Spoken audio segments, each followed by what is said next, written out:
Assalamualaikum, selamat pagi, salam sejahtera, and very good morning.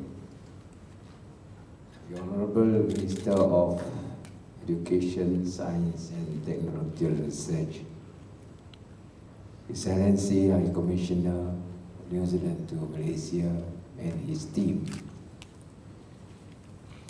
Yang Besar Madam Tiong, distinguished guests, ladies and gentlemen. May I, at the outset, wish to express my sincere appreciation to the organizer for inviting me this morning and giving me the honor to officiate this education fair organized by CHIEW.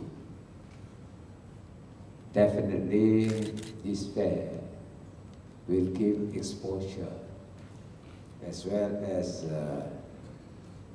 opportunity for our students particularly to look at the opportunities available to further their education.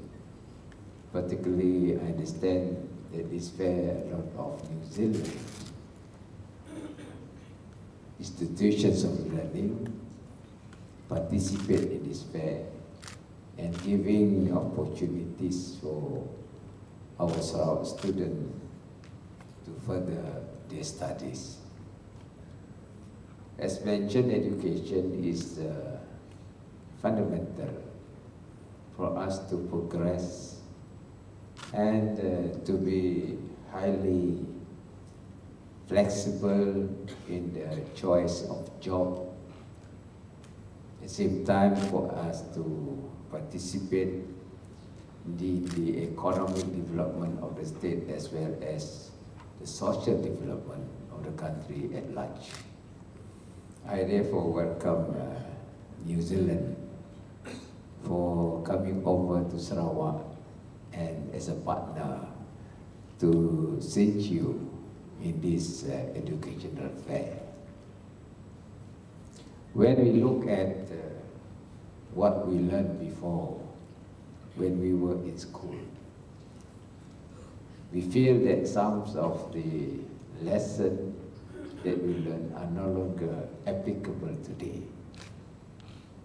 For instance, in economics, marketing has changed.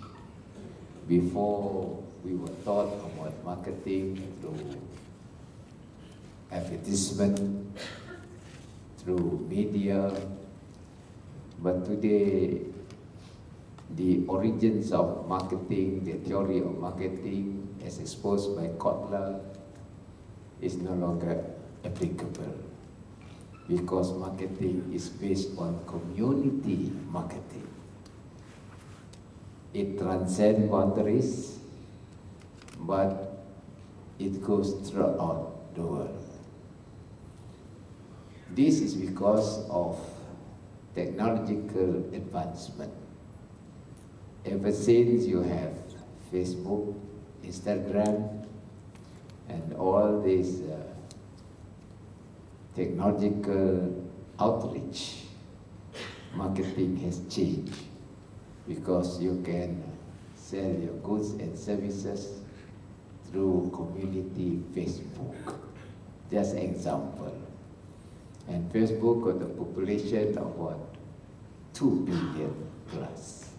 In other words, your products will be marketed through this 2 billion Facebook community. And therefore, the whole marketing theory has changed. For us in Asia, you can look at the success of Alibaba. And the success of US is eBay and Amazon. This is only one subject of economics, that is marketing. I'm sure the other theories that we have learned also have changed.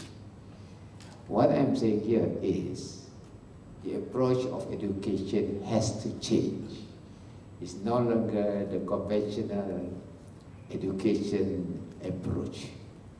That is why the state government formed our own Ministry of Education science and technological research. And these are the three areas that we must give emphasis on. And when you talk about technology, all the process of production has changed by the use of latest technology, more so the development in the 4.0 transformation. Today, as you know, robotic and automation is the key in the process of production. That is why the state government has given emphasis to transform our agricultural sector. New Zealand is good in agriculture. We send our students under Colombo Plan to New Zealand. And some of these students come back and they contribute whatever they have learned in New Zealand to Sarawak. But at that time, I think AI is not there. The artificial intelligence is not there. But today, the whole process of food production has changed because of the application of new technology, such as IoT, Internet of Things.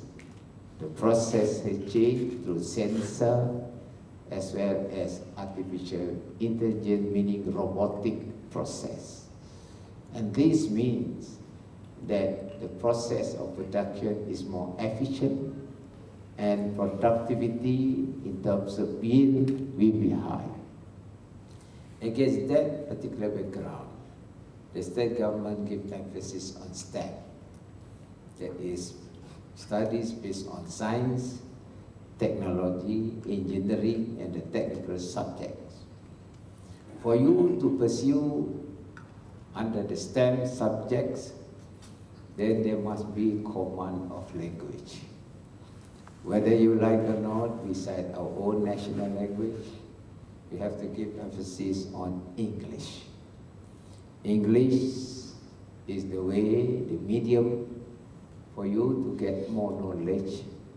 For instance, if you buy a new computer, laptop, the first thing that you should do is to read the manual. The manual are all in English. If you don't understand what is written in the manual, you cannot operate your laptop. In other words, you cannot reach out through community marketing. So the first thing you should know is English. And therefore the state government has adopted English as another official language in Sarawak that will give students command of languages. And this language will enable you to understand the technological development is coming every day. Maybe today while I'm speaking, you can have another technology being produced by scientists. And this is the way we live, and therefore your approach to education has to change. The state government is planning to have our own international school, funded by the state government. Actually, the minister has just come back from Cambridge.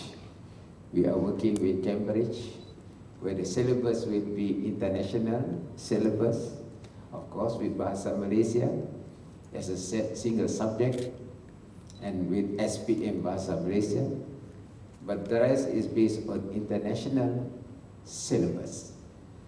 The students who have the grade will be given opportunity to study in this international school. We are going to build 5 international schools. Heavy investment on the part of the state government, but at the end of the day, we want to produce elite students and people who can pursue their studies in internationally accredited universities, including New Zealand, including US, Stanford, Cornell, Harvard, and of course in UK, Oxford or Cambridge or London School of Economics. because they have certain criteria of admission. But if you have students that can meet the requirement and we can produce good students, they come back with new knowledge, and that will contribute to the development of Sarawak. Whether you like or not, you have to leapfrog to 4.0. And this is the way business is run, and this is the way development is run. Because at the end of the day, Sarawak's economy is integrated with global economy. It's no longer isolated. And with that, you need quality human resource. Thank God that students in Sarawak are still very fluent in English, but they also got advantage on Mandarin. So if you have English, you got Mandarin, you capture two big economies, that is US, or three, US, China, and EU, European Union, which are our partners, South, Australia, and New Zealand. For New Zealand, we have certain common criteria. That is our land code. It's based on torrent system. And torrent system actually originally from New Zealand and Australia, meaning our economic platform in terms of law is common, and therefore we can interact and be partner in the global dimension, and we can work together towards development of both of us. So ladies and gentlemen, for Sarawak, we welcome this sort of fair, and I hope that this fair will definitely give a certain exposure, opportunities for our students to select the right discipline for them to pursue their studies and to get the current needs and transformation that is taking place throughout the world. And for that, as you know, the government is giving emphasis on digital economy. Just like New Zealand, our population is small. New Zealand got over 5 million, I think, or so. Ours is half of that, 2.7. But our land mass is 134,000 square kilometers, meaning we got huge land mass. In order to optimize the strength in terms of resources, we have to use technology. And with that technology, we can reach out to the market. That means employment creation to our young population. At the moment, we got mismatch. The discipline they learn is not really relevant to the needs of the economy. And therefore, we have to adjust our training program so that our people who are trained can match with the needs of the economy, and therefore you got the right job between the two. And that is why, even though education is under federal, the government of Sarawak has to invest, particularly in tertiary education and secondary education, based on the present policy. And it needs a lot of investment on the part of Sarawak. So people like me and Datuk Manyin and the rest of my colleagues are trying to get money in order to fund all this program. Fortunately, we have a bit of oil and gas. We impose sales tax in order to get the right money to fund our program in education. Some people may think that we are too visionary, but the question is, that is the future. You have to look at the future, and you have to train and have program for the future. With that, I hope this fair will meet the needs of the future. With that, thank you very much for inviting me, and I wish you all the best. Thank you.